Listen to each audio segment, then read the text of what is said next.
আমি দুটো ছবির কথা সবাইকে মনে করিয়ে দেব। ছবি দুটো সবাই জানে। একটা হচ্ছে 1936 সাল, নাজি জার্মানি, হিটলারের সভা চলছে, সামনে সব নাজি সৈন্যরা হাজির।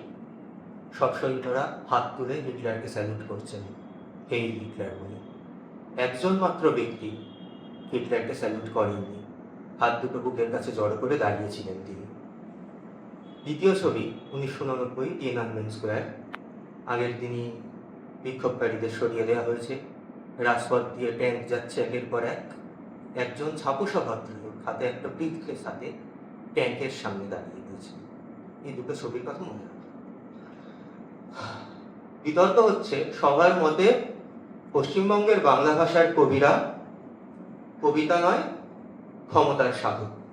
এই বাক্যের সঙ্গে আমি একমত নই, দুটো শব্দের কারণে।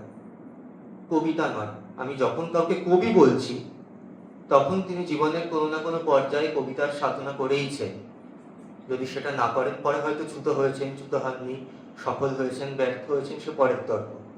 কিন্তু আমি যখন কাউকে কবি হিসেবে চিহ্নিত বা অভিহিত করছি, তার মানে তিনি কবিতার সাধক। তাহলে কবিতা নয় এই অংশটাকে বাদ দিয়ে দিই, ক্ষমতার সাধক। হ্যাঁ, ফলে পশ্চিমবঙ্গের বাংলা ভাষার কবিরা ক্ষমতার সাধক, এই কথায় আমি একমত। কারণ ক্ষমতা শব্দটি বহুমাত্রিক। কবিত্বের ক্ষমতা বা লিখন ক্ষমতা প্রত্যেক কবির একটি অহংকার। যদি লিখন ক্ষমতা বা কবিত্বের ক্ষমতা নিয়ে কোনো কবি না ভাবেন, না সাধনা করেন, তাহলে সেই কবি কখনো এগোতে পারবেন না। তার লেখা ভালো হোক খারাপ হোক, কবি নিজে চান তার লেখার উত্তরোত্তর বদল ঘটুক। তার জন্য যে কবিত্বের ক্ষমতা, তার সাধনা করা প্রয়োজন। প্রত্যেক তরুণ কবি ধীরে ধীরে সেই সাধনা করেই একটা স্তর পর্যন্ত উঠে আসে। কাজেই এই অর্থে কবিরা ক্ষমতার সাধক। এখন ক্ষমতা অর্থে যদি আমরা পাওয়ার ধরি, সেটা হচ্ছে কবিতা জগতের ক্ষমতা, কবির ক্ষমতা নয়।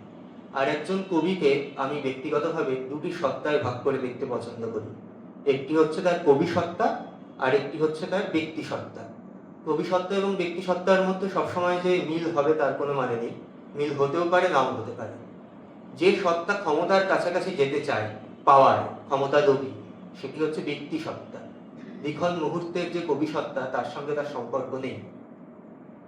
এখন আমরা যদি বাংলা সাহিত্যেরই গত 50-60 বছরের ইতিহাস দেখি, এই ক্ষমতা বৃত্ত গড়ে উঠেছে মূলত প্রতিষ্ঠান বা পত্রিকাকে কেন্দ্র করে। একটি হচ্ছে বিগ হাউস পত্রিকা প্রতিষ্ঠান, এবং বিপরীতে লিটল ম্যাগাজিন, সেটিকে কেন্দ্র করে ক্ষমতার বৃত্ত আবর্তিত হয়েছে। বিভিন্ন ক্ষমতা কেন্দ্র হিসেবে, গুরু ঠাকুর হিসেবে বিভিন্ন দাদা দিদিরা আবির্ভূত হয়েছেন। তারা তাদের আলোকপ্রাপ্ত হিসাবে চেলা চামুন্ডাদের তৈরি করেছেন, যাতে তারা প্রভাবিত হন এবং তার দ্বারা তাদের ক্ষমতার মৌলসিপাতটা অক্ষুণ্ণ থাকে। এই যে ক্ষমতার সাধনা, এই আসলে কবিতা লিখতে টাকা পয়সা পাওয়া যায় না, বিশাল বড়লোক হওয়া যায় না, কিন্তু যাতে আমার সম্মান থাকে, আমার প্রতিপত্তি থাকে ভিন্ন ভিন্ন গোষ্ঠীতে, এবং গোষ্ঠী হওয়া ভালো, গোষ্ঠী হওয়া জরুরি। পত্রিকাকে কেন্দ্র করে পত্রিকার চরিত্রকে নির্ধারণ করবে একটি গোষ্ঠী, সেই গোষ্ঠীর শৈলী, ধারণা, চিন্তা ভাবনা, এটাই স্বাভাবিক। কিন্তু তা বলে অন্য সব ধারণাকে যে নস্যাৎ করে দেয়া, সেটা ক্ষমতার দম্ভ ছাড়া কিছু নয়। আমরা আমাদের সমসময়ে এই পত্রিকা কেন্দ্রিক যে ক্ষমতা গোষ্ঠী বা ক্ষমতার সাধনা, সেটা ছিল। তার পাশাপাশি সরকারি স্তরে যে ক্ষমতার ভজনা, সেটি আমরা অত্যন্ত উল্লেখযোগ্যভাবে দেখতে পেয়েছি। এর গণ্ডি বা বিস্তৃতি কিন্তু পত্রিকা কেন্দ্রিক গোষ্ঠীর তুলনায় অনেক বড়। এর ফিল্ড হচ্ছে সারা রাজ্য, এবং সেখানে যিনি মাথায় বসে থাকতে চান, মানে বড় মাথা, মেজ মাথা, ছোট মাথা, চেলা চামুন্ডা মাথা ইত্যাদি বিভিন্ন মাথার যে জন্ম হয়, এবং সেই ক্ষমতা তারা চান।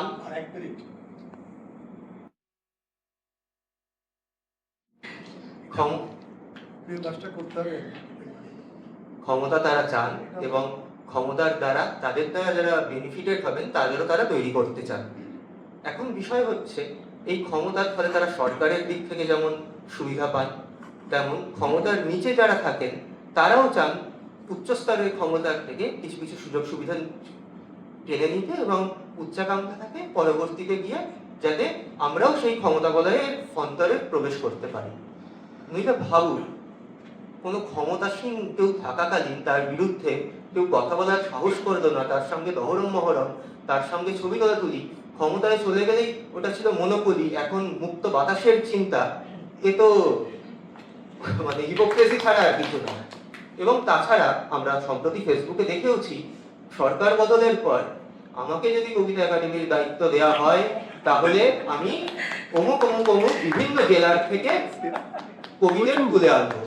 যেন কোনো একাডেমি বা কোনো অংশের প্রধানত কাজ হচ্ছে শুধু কবিতা পাঠ আয়োজন করা। কবিতা পাঠের বাইরে যে আরো 50টা গঠনমূলক কাজ করা যেতে পারে, সরকারের যেখানে সেই ক্ষমতা, অর্থবল, লোকবল আছে, সেই দিকে তাদের ভাবনা চিন্তা বিস্তৃত হয় না। তারা ক্ষমতার মাথায় বসে অনুগ্রহ ভাজন তৈরি করতে চায় বিভিন্ন জায়গায়। আমি তোমাকে ডেকেছি, ফলে তুমি আমার দ্বারা কৃতজ্ঞ হবে। কিন্তু একজন কবি, তা দিয়ে কিচ্ছু যায় আসে না। কবিতা পাঠে ডাকুক ছাই না ডাকুক, কবিতা পাঠে ডাকুক ছাই না ডাকুক, তা দিয়ে কিচ্ছু যায় আসা উচিত নয়।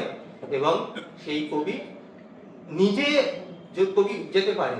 আরো এক মিনিট সময় নিচ্ছি। আমরা অভয়াকাণ্ডের সময় দেখেছি সরকার বিরোধী যে আন্দোলন হয়েছে সেটা শুধু ধর্ষণ কাণ্ডের প্রতিবাদের জন্য রাত্রিবেলা জমা হয়েছিল না, সরকারের বিরুদ্ধে ক্ষোভ, এবং সেই ক্ষোভে সরকার এবং রাজনৈতিক দল একাকার হয়ে গিয়েছিল।